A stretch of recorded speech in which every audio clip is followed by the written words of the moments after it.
Vipawa vya rohoni. Ukiwa na sayari hii kwenye nyumba ya 11, sayari hizi 4 zinasimamia vipawa vyako vya rohoni kutoka katika maisha ya kale mpaka maisha haya ambao umefika wewe. Most of the time ukiwa na South North kwenye nyumba ya 11, yani South North in Aquarius, utapata vipawa ambavyo viko ndani mwako, viko pia kwenye ukoo yako.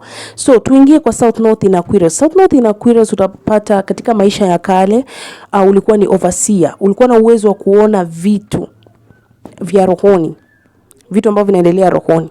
Pia una uwezo kuwa counselor ama mediator. Unaweza kuleta solutions, matatizo yako hivi na hivi, unakuja unaongea, mambo yanakuwa sawa, kila kitu kinasonga mbele. Pia uko deeply intuitive. Una uwezo wa kuconnect na the universe easily, vizuri sana na muumbaji.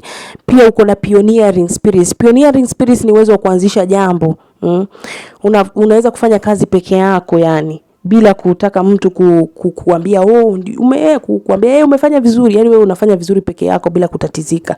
So unaweza kuwa ni mwalimu wa rohoni vizuri sana. Haya, tuangalie Neptune in Aquarius. Neptune in Aquarius, psychic ability zako, utapata wewe ni mtu ambao una technological channeling. Yani wewe ni mtu ambaye unatumia technology, kama vile watu wanafanya tarot cards.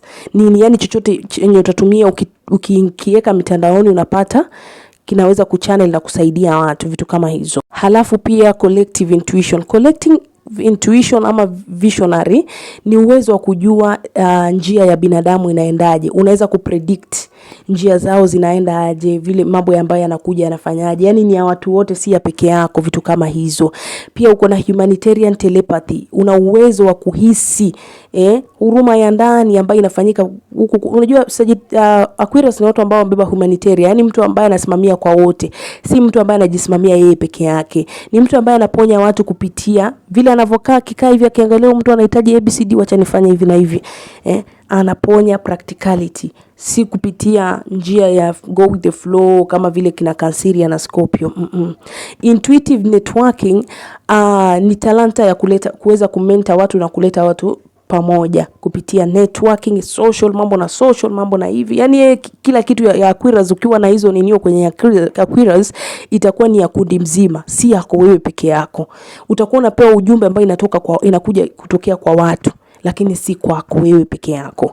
Haya, Moon in Aquarius, unaponya watu kupitia innovation and convictional approaches. Yani wewe unaponya watu kwa kuwapa support kupitia community. Unapata kwa jamii fulani hivyo wanaleta sijui madawa nini, vyakula, vitu kama hizo. Yani mambo na wellness.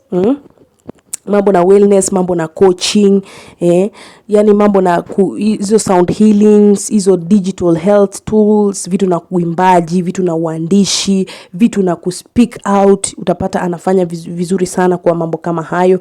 Yani mambo na therapist, counseling, vitu kama hayo unafanya vizuri sana. Tukiangalia Jupiter in Aquarius. Jupiter in Aquarius, talenta zako ni visionary na strategic thinking. Yani wewe ni mtu ambaye una uwezo wa naturally unasonga mbele kupitia mawazo. Ukiwaza hiki na hiki kitatusongesha mbele vizuri sana. Pia wewe ni una advocate humanitarian. Kwa advocate humanitarian ni mtu ambaye anasimamia kwa wote, anataka mema kwa watu. Hiyo iko naturally kwako. Yani wewe ni mtu, ndio maana Aquarius utawapata leo ana marafiki wengi wasio na mwelekeo, vitu kama hivyo. Yani wanapenda ku network most of the time, kama vile tu Gemini.